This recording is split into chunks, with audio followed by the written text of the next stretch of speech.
So thanks for being here today, guys. We just wanted to have a quick conversation about what you guys are doing as part of the Reentry Services staff and working with people in the community. So I'm glad you're here, Anthony Cooper and Aaron Hicks. We're just talking about why it's important to be thinking about everybody in our community, even people who we may not think of first, but Nehemiah is really trying to focus on some of the most vulnerable in our community. And just like we've always done, and you guys especially have been working with those that have been formerly incarcerated, and also normally meeting with men who are currently incarcerated as well with different groups.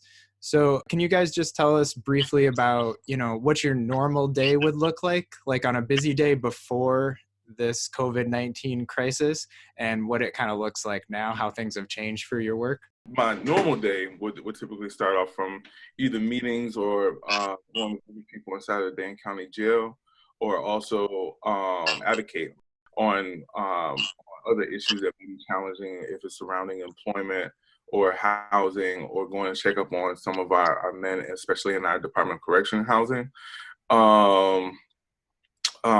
But then also just having meetings, which has not slowed down at all, but having meetings all around Dane County and through the state of Wisconsin. And I think on my end, after he finished having those meetings, then I'm probably the person that has to deal with some of the people, either as he have worked with them directly or indirectly, whether it be through a referral or some way, shape, or form. I would work with those individuals. I also spend time going into the jail, working with those men right there in the Dane County Jail, and also in some of the halfway houses as well. So that's what a day would look like, everything from core advocacy to just one-on-one services, depending on which individual, what do they need, and how could we assist them in the best way possible. A lot of times, there's been times when we've actually had to actually make sure that we had an all hands on deck, where we have to be at court together just to be able, if we have to speak on someone's behalf as well, depending on the person's situation. Of course, there's been just a major shift in what that looks like. But not only what it looks like, and just the way how all that's played out, and even with the how court is happening now. Yeah. So what has changed for how you do things? I'm sure, meeting with people face to face was really important to you before, being able to have that personal connection with them and seeing them. I'm guessing that's pretty challenging now to not be able to have that with the people that you normally meet with. You're talking about meetings have not necessarily slowed down, but they look very different these days, right? Right. Just the whole, I think, especially when we're doing court advocacy, and also having the one-on-ones with people inside of either Dane County or inside the prison, is that the fact that, all of that stuff is shut down. For the most part, people are still calling from Dane County Jail, or even from the Wisconsin State Prison System, but it's just still, it's not the confidential conversations. And that's why, even when people, when we're having conversations, especially when we're having conversations of matters of the heart, those are just some of the things that sometimes we may have to say, hey, don't say that, don't, let's, because this is a recorded line, and so on and so forth, just to kind of, when at times, because we've already built that rapport, it's just, you have to navigate it differently. Writing letters is one thing, but then also when some people, when they know that they have someone who they can actually talk to and trust, that's also another thing that, that's why the confidentiality piece is definitely so important. And when we're not able to have that, that definitely, that puts a different angle to our relationship, and the way how a lot of those men or women have to get things off of their chest so they won't explode. I would have to echo a lot of that. It feels as if now, because there is no space where we can be confidential with the individuals, they feel on their end that, you know, anything they say can and will be used against them. So coming up with a strategic way that they can still be able to express some of the hurts, habits, and hangups that they might have without feeling as if it'll be used against them. So yeah, it's definitely a new norm, and it's one that I think Anthony and I will have to start getting more used to. Yeah. Yeah, and Nehemiah has been doing a lot to try to get the voice out of men currently incarcerated, so that people can hear what the conditions are like in the prisons for them, because they were already quite isolated, right? Right. And we're also sort of feeling that we can't visit people as much and see it, but especially for them, they're totally disconnected from a lot of things. So in from what you've been hearing, and we are posting some letters and phone conversations with people in prisons, but what have you been hearing and seeing about what things are like for them that, you know, is maybe different than some of us, even though they're kind of going through some of the same emotional things? But what's different about their situation? I mean, besides the obvious, but this sets a whole new, different type of fear, right? I mean, because now, I mean, of course, we always know that there's a fear of just being in prison within itself, but then also, but now so much is happening inside of the prison of people being tested positive and things of that nature that is happening out in the community. You know, there's no true sense of security either way, and so and now it really feels as though, especially for I'll speak on the guys who I've spoken to, have definitely said, like, look, I just feel like I'm trapped. Either way, I feel like I'm trapped, and there's no way possible of me being able to get out of here. If I once I get out, if I'm homeless, I'm trapped. While I'm sitting in here serving this time, I'm trapped. I have to watch. I have to really be I guess, careful and mindful of everything to a different type of degree. Those are the things that, you know, those are just bits and pieces of conversations, but then also bits and pieces of how men and women, it's a fear. It's a fear. Yeah, I think right now it's an extreme fear of what's going on out here, as well as what's going on inside of there, and no one actually knows what to do. So that adds a different type of trauma to that individual. Mm-hmm. And I would, just to add on to that, I would just say that it's definitely a hysteria taking place in prison. I also would say that this is nothing new, specifically for individuals being in prison. Mm-hmm. But we've never seen anything happen on such a mass scale. Usually they keep it confined into the prison. Whenever there's any type of outbreak, I remember we went through a stage of where people were getting like little scabs on their skin. It was real bad going throughout the prisons. So it was Mercer. That was the thing going on. Mercer was really, really bad. Never even heard of it. But throughout being incarcerated, it had hit a lot of the prisons really bad. But I think for the first time, people get a small glimpse of a bigger picture of actually what happens in prison, because a lot of times these things go unknown. Nobody even knows that these things take place. And because of the COVID, it's so broad and it's hitting so many different people and even so many different countries. People are starting to see, like, okay, if it's hitting people right there in the community, can you imagine what's taking place in the prisons, right? And so for the first time, I think the whole world gets a small glimpse of actually what happens to individuals that's incarcerated, because they are very vulnerable. They're very open to all the above, all of those different diseases that take place. for whatever reason, they seem to find their way inside of the prisons. And so we want to be mindful of how we can assist them in any way, shape, or form. But we also want to bring attention to our prison systems and jails as well, just so that people don't forget those individuals, and they make sure that those individuals are safe and that they are taken care of. And so that's the objective, that's the goal, and that's what we desire to do. That's great.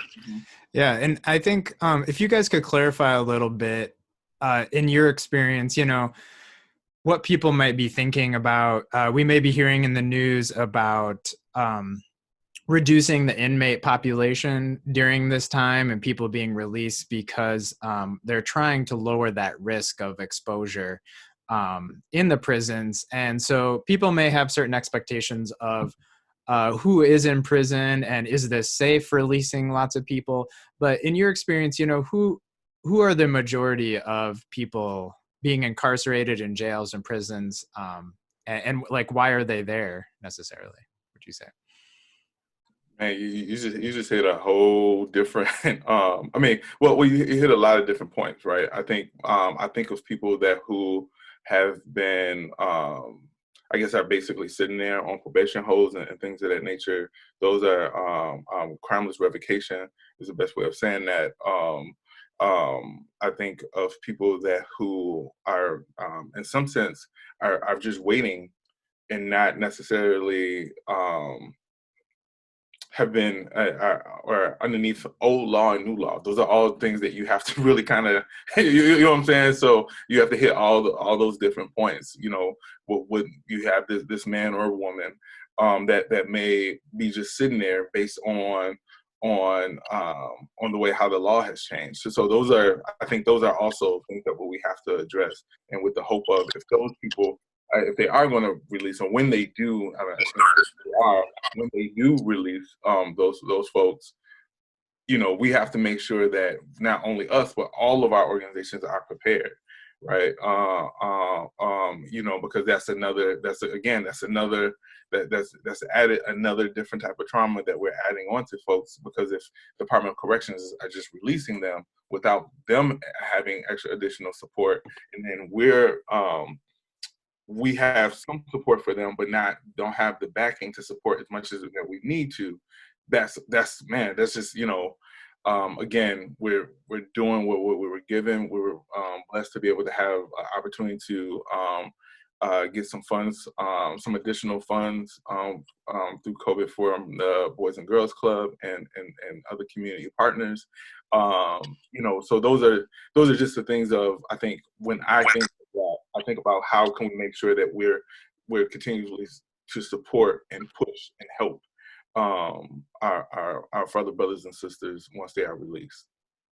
Yeah, and I would just say that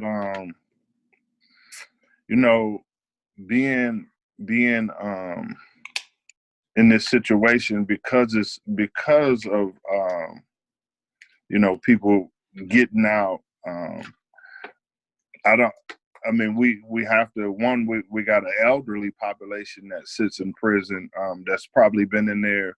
You got men, the time I was in there, it was a man in there 89 years old. There is a population of people that can be let out. We don't utilize a lot of the things that the DOC has put in play. For our elderly and people who are sick, they are eligible to come home. But the department has not pushed that in many years. And I'm hoping that that will be something that they push. You have, as Anthony alluded to, you have individuals who been in there since the 80s, since the early 90s. And again, I speak to a young man. He's been in there since he was 16 years old. He's actually going on 40. Again, he just spent primarily his whole life inside of prison. And he's starting to, get ready to come home or whatever. But being able to have things in place so that we can be able to support those individuals and that transition is very safe, so that the recidivism, people are not going back in and out, in and out. Actually being able to have the resources and the staff to be able to support these individuals as they come home. That's a tall order. It's a tall order. It's very doable, but ultimately we will need more resources to be able to support these individuals. It won't be just Anthony and I. We will need a bigger team to accomplish a bigger mission. So, yeah, I'll just leave it right there. Yeah, that's good. Yeah. I mean, I think it's like you guys are saying, it's important. There's a lot of changes happening because of what this pandemic is bringing out in our society, in our city. So we have to be aware of these vulnerable communities, that things are changing very quickly, and there might be a whole population of people, returning home or leaving prison or things like that may need some support. And I'm glad you guys are keeping up with that. And hopefully as Nehemiah, we can help keep people aware of what's happening. How are the conditions in the reentry houses that Nehemiah runs? What's been kind of what you're seeing people feel going through that, as far as employment and being isolated like the rest of us, and how you're trying to support them? Mm-hmm. So I would just say, in the houses, there's still a hysteria. Like people are very afraid, uncertain. A lot of the guys, not all, but a lot of them have lost employment. But we do a daily check. We check in on the guys, see how they're doing, make sure their mental is good, make sure that, they have the necessities. So we just started going grocery shopping for each of the houses, making sure if they didn't have food, we making sure that they do have food, making sure that, we can keep a space for them where they feel safe, where they feel like they belong, but also where they feel like, if they have questions, they can ask. If they need assistance in any way, shape, or form, we can be there to assist them. And we check with these guys every day. So it's really about just checking in, having dialogue with them. Sometimes I might just sit down with some of the men and we just conversate just to see what's going on and how they feeling and what vibe they get. And even one of the guys actually, I'm a chess player, so he wanted to play me, and I just sat down and I played chess with him, and we just talked for a little bit. So it's really about that interaction, still staying, meeting all the criteria as far as making sure you keep your social distance and all the above, but nevertheless still treating people like people, letting them know that there is someone out here who cares about them, that loves them, and we want to see them do great things, and doing everything in our power to make sure they have the opportunity to reach the greatness that's inside of them already. Right. And I would definitely echo what Aaron just mentioned. It's really being able to still have the connection. I mean, and people, because especially when you're dealing with sometimes with so much stuff that was going on right now, and you don't know what's fake news or what's real news, right? And then also being able to just say, hey, let's talk about it. Let's have this conversation. Because sometimes and particularly for men, a lot of times we're holding stuff in. We want to say because we don't want to look crazy. We don't want to look as though that we can't, that we don't know what's going on. But when you have someone, again, a trusted person, that at least that you are able to at least be able to not only have real honest dialogue with, but then also knowing that someone can meet you where you're at. That those are the things that what makes what we do in the community very valuable, and being able to definitely help people navigate what that looks like for them in their own personal lives. Yeah. Thanks for sharing that, guys. It's good that you can stay connected to them and be able to maybe even, play a chess game and talk through things. That's great. I want to thank you guys for sharing a little bit about what you're working on. how things have changed, what Nehemiah is doing to help the formerly incarcerated and currently incarcerated. Is there anything else that you guys wanted to share about what's going on, or anything you see that's vital that people need to know? I think it was probably one of the most vital things is like, hey, we're all in this together as a community. We have to work together as much as possible. We have to continue to, to express and know that there's more than one way to be able to get there. But I think what's more powerful than anything, we have to do this together. I think as bad as the virus is, but I think this has also opened up ways of people being able to really truly work together as a community. Because to be honest, some people don't know what community is. And this is how we need to change that. And I totally would just echo that as well. It will take us collectively doing this together, whether it's through people getting in the game or whether it's through financial support. It will take a community to change the dynamics of what's taking place and how effectively we can help these individuals. But it's definitely necessary for everybody to get involved